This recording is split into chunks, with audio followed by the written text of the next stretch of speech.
All right, welcome back. My name is Michael Ventron. Again, this is my documentary regarding the trust funds that Chester County creates that aren't really real, so that, basically lawyers can just run off with the family money. Now, those that have been following along, there is a plethora of dockets, all different lawsuits, all different criminal charges, civil, family, orphans, domestic relations. We've got it all. This section is specifically for Emancipation Day, so my youngest is no longer a child, so family court is shut down, but we'll get to those later on when we wrap this one up, okay? So when they drove me into a bankruptcy, I came out of the bankruptcy. Ardent Credit Union came after me for an unsecured personal loan, which, by the way, has a higher interest rate, right? So that they can make it up if you stop paying. Nobody else came after me just then. And the reason is Ardent Credit Union is a nonprofit. So writing debt off for a nonprofit, there's no value. They're not paying taxes anyway. So they come after me. Okay? Little old MTV. And this is what starts to happen. So just to give you some background, original state, I got, my first bank account with Smith Klein Beecham's Federal Credit Union 30 plus years ago. Okay? And I was with them. I'm still with them. They're sending me the statements, but I can't access it because of Jersey Boy Nick, all right? So there's a suit countersuit. So Ardent, the sign-through counsel, Nicholas Gase, this is Jersey Boy Nick up here. He works for Eckert Siemens against me, MTV himself, okay? So for the balance of the unsecured loan, and again, after I'm discharged from the bankruptcy, and we'll get to who did that one, all right? So this was due to a ruling in family court 2016, that's 14439, which with emancipation is now shut down, okay? And this is Billbar Reamsey, who was paid with the stolen family money by William Cooper III. Coop, the financial rapist, Billbar Reamsey. Now, mind you, the checks for the check fraud were given to him by Daniel Clifford, judge here in Montgomery County, who won the special election when we got rid of Barrett, okay? So, directly involved in check fraud. Over $50,000 worth of check fraud. A district court judge.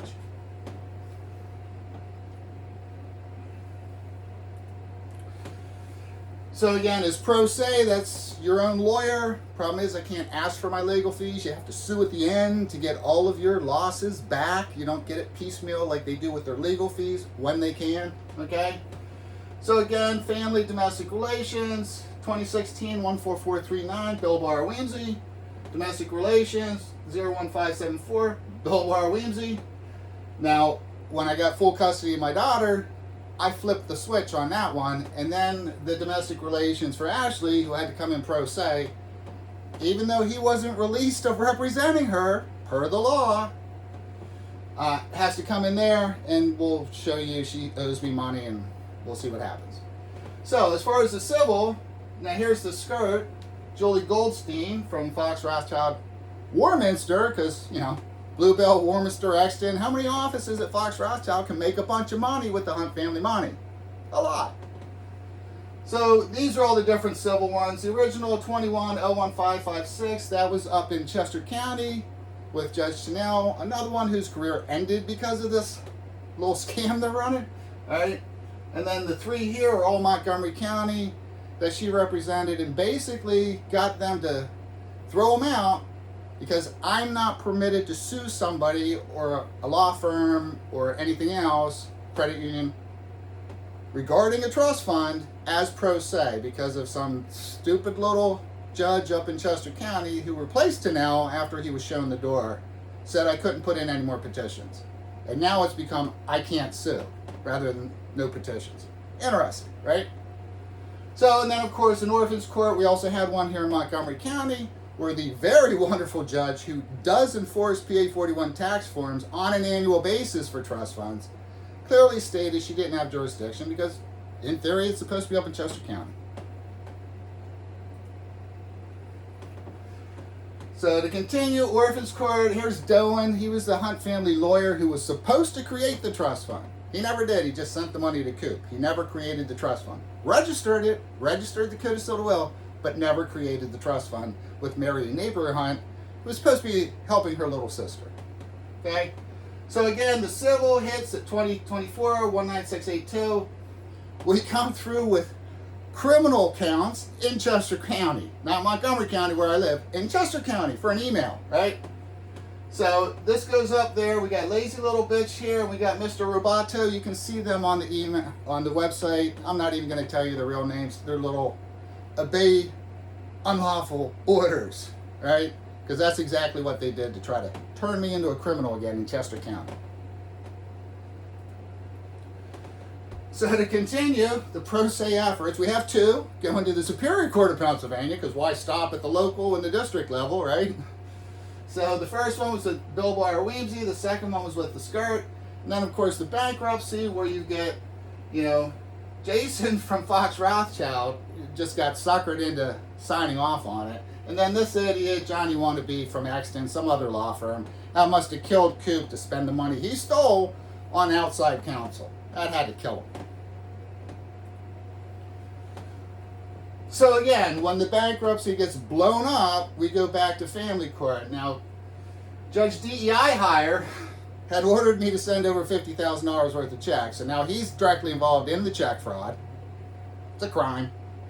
And then Judge, take her out to pasture. She replaced him after he committed the check fraud. He would never hear another thing from me again.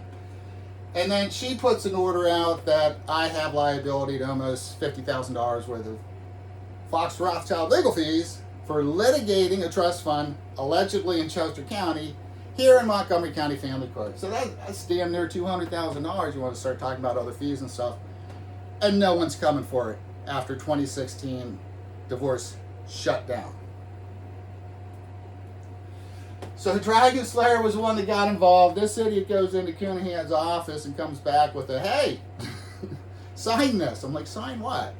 He goes, I got it down 1,000 because I had to drive here. Now, mind you, I give this idiot a $5,000 retainer because my bankruptcy lawyer was like, oh, you have to hire a lawyer. I shouldn't, but I'm going to do it. And he's all happy about himself because he got the $50,000 down to $49,000 in legal fees.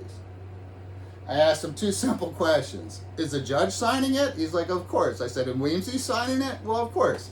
So now I've got the judge and Weemsey's signature stating that he was paid $50K, 49, to litigate something that's not even real in family court, okay? So here's Jersey Boy Nick, and when I get kicked out of the bankruptcy, he comes after me for the unsecured personal loan. And I told him what has happened. I mean, I call it the multiple wheels of litigation. The amount of Fox Rothschild legal fees paid with the Hunt family money is beyond outstanding. It is dumbfounding.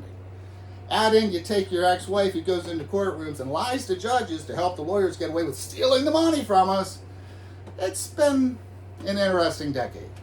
But this probably isn't even all of them yet. I try to keep it updated on the website when I can. Now that everything's shut down, I should get a clearer picture. So as far as the docket list, and I've shown you guys this stuff before with the Pathonic, Terry just goes through each and every section here. And this is how long ago it starts. In August of 2024. We're in June of 2026. July, August, we are 2 months away from it being 2 years since this started. The courts are slow as molasses for those that don't know.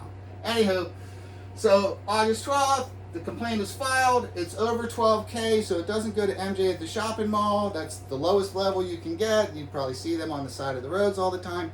Anything over $12,000 immediately goes to district court, wherever that is. In Montgomery County, it's Norristown. Okay?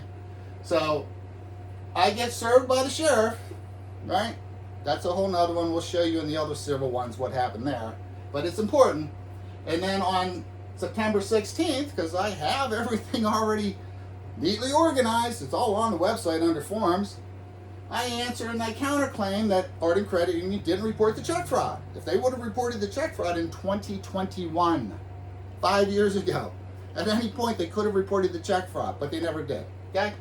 So in October I get Nick's entry of appearance, and then in October he replies to my counterclaim. And again, all of this is up there conveniently for you on the website. It's free. I don't charge anything. I do ask for donations if you can, but it's all free. Feel free to go through it. You can copy and paste if it helps you. So basically, you know, Jersey Boy Nick and Rob Avalio, because he signed off on it as well, have two choices. I mean, the way I see it, they got two choices, right? You can either report the check fraud and assist me, that's called help, right? Prosecuting those with the criminal activity against the family, which is a whole bunch of Fox Rothschild lawyers, specifically Coop the financial rapist and his buddy Jimmy Q, who hid the money, moved it all around. It's as old as time. Just follow the money. It's not a hard to prosecute, figure out type of event, right? You would think.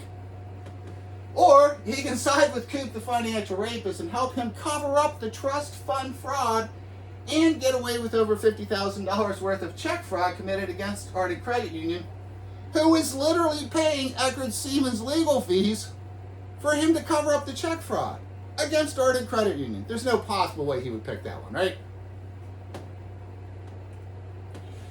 So more to come.